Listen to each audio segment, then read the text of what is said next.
حقي في التربية c'est mon droit à l'éducation. التربية c'est l'éducation ou bien l'enseignement.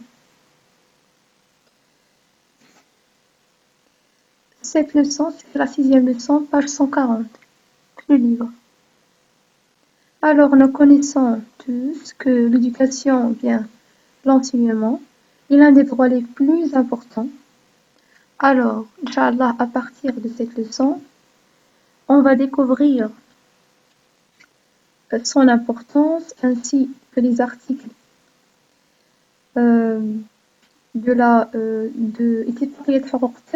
c'est la convention relative aux droits des enfants, bien droits de l'enfant, et les articles de la loi nationale marocaine qui le défendent. Et vers la fin de cette leçon, on va voir quelle catégorie d'enfants privés, l'éducation et le rôle de l'école dans la diffusion de ce droit. Lorsqu'on parle de l'enseignement, l'éducation, on sait tous que c'est un droit assuré pour tous les enfants. يعترف القانون الدولي والمغربي بحق الطفل في التربية والتعليم والدولة تضمن ذلك قانونيا بجعله إجباريا c'est la même chose que إجباريا le même sens ومجانيا وواجب على الأسرة تسجيله ومنحه هذا الحق. Alors, le droit international, دولي, international, et marocain, maghribi, il reconnaît يعترف بحق الطفل في التربية والتعليم. Il reconnaît le droit de l'enfant à l'éducation et à l'enseignement. Et l'État, الدولة تضمن ذلك قانونيا. Et l'État l'inclut légalement, en le rendant obligatoire, c'est إلزامي, إجباري, c'est obligatoire, et gratuit, مجاني. Et il est du devoir de la famille, الأسرة, de l'enregistrer, تسجيله, et de lui accorder ce droit. وتضمن له هذا الحق وتمنحه له. Alors, lorsqu'on a dit que le droit international assure l'éducation des enfants, on doit savoir quels sont les articles de cette convention qui le disent. Mais avant cela, on doit savoir c'est quoi اتفاقية حقوق. C'est quoi la convention relative aux droits des enfants? Alors la convention relative aux droits de l'enfant, ou bien la convention internationale des droits de l'enfant, c'est un traité international adopté par l'Assemblée générale de l'Organisation des Nations Unies, Al-Umam al-Muttahida, le 20 novembre 1989, dans le but de reconnaître et protéger les droits spécifiques des enfants. Vous avez déjà vu dans les leçons précédentes de Tarbiya al-Muwattana. Alors pour les articles qui assurent ce droit, on a l'article 28 المادة 28 من اتفاقية حقوق الطفل. لكل طفل الحق في تربية. Chaque enfant a le droit à l'éducation تستهدف وتفتح الشخصية ديالو شخصية الطفل وتنمي قيم المساواة والتسامح واحترام حقوق الإنسان عموما. Alors, les États partis prennent toutes les mesures appropriées pour veiller que la discipline scolaire soit appliquée d'une manière compatible avec la dignité de l'enfant. L'éducation de l'enfant doit viser à favoriser l'épanouissement de la personnalité et le développement de ses dons, inculquer le respect des droits de l'homme, هي تنمي قيم احترام حقوق الإنسان عموما et des libertés fondamentales, les libertés, الحريات, de préparer à assumer les responsabilités de la vie dans une société libre, dans un esprit de paix, l'amitié, la compréhension, de tolérance et et d'égalité. La tolérance et l'égalité. التسامح, la tolérance, المساواة, l'égalité. Il lui inculquait le respect du milieu naturel. هنا اتفاقية حقوق الطفل.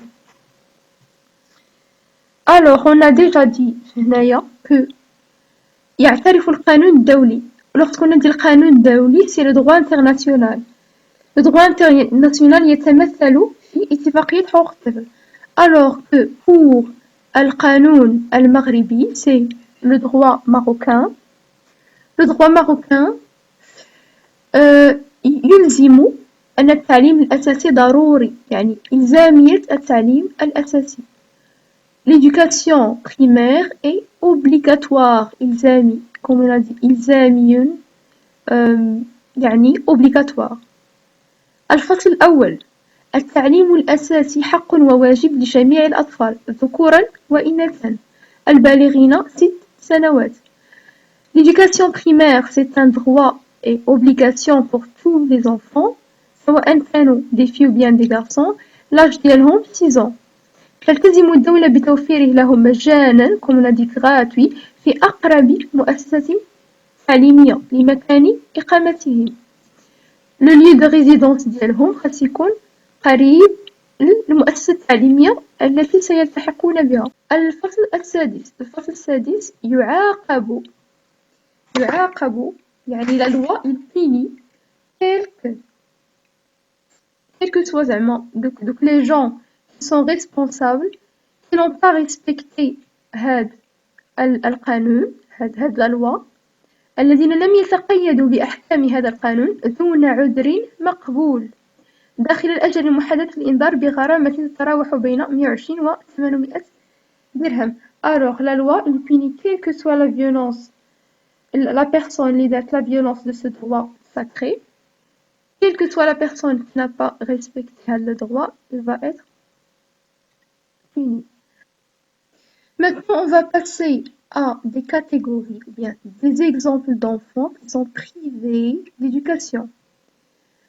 رغم أن القانون يعاقب كل من يخل بهذا الحق, يخل c'est ne respecte pas. نماذج فئات محرومة من التعليم والتربية, exemple d'enfants privés d'éducation. رغم أن القانون يعاقب كل من يخل بهذا الحق على أطفاله, فإننا نجد أن هنالك أطفال وفئات لا تتمتع بهذا الحق, مثل أطفال الرحل, الأطفال العاملون والأطفال المشردون, وكذلك الفتيات في القرى.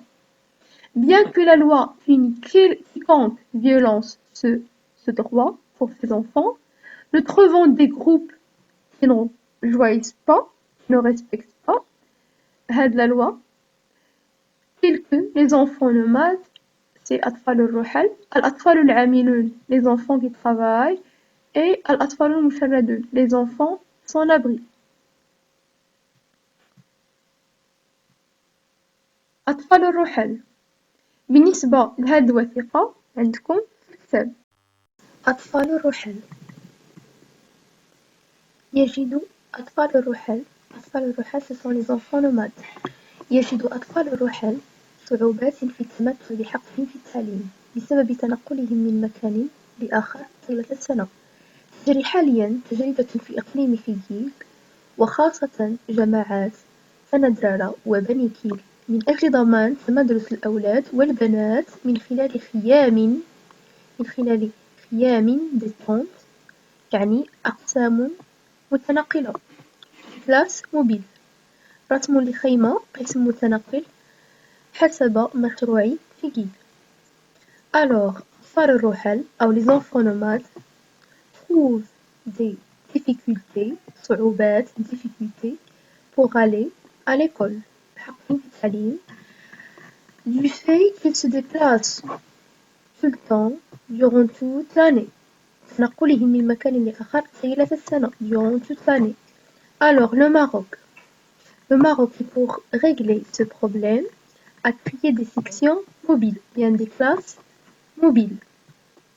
Il a créé des sections mobiles pour les enfants nomades, comme dans le projet du province فيجيك, تجربة في إقليم فيجيك, أو مشروع فيجيك.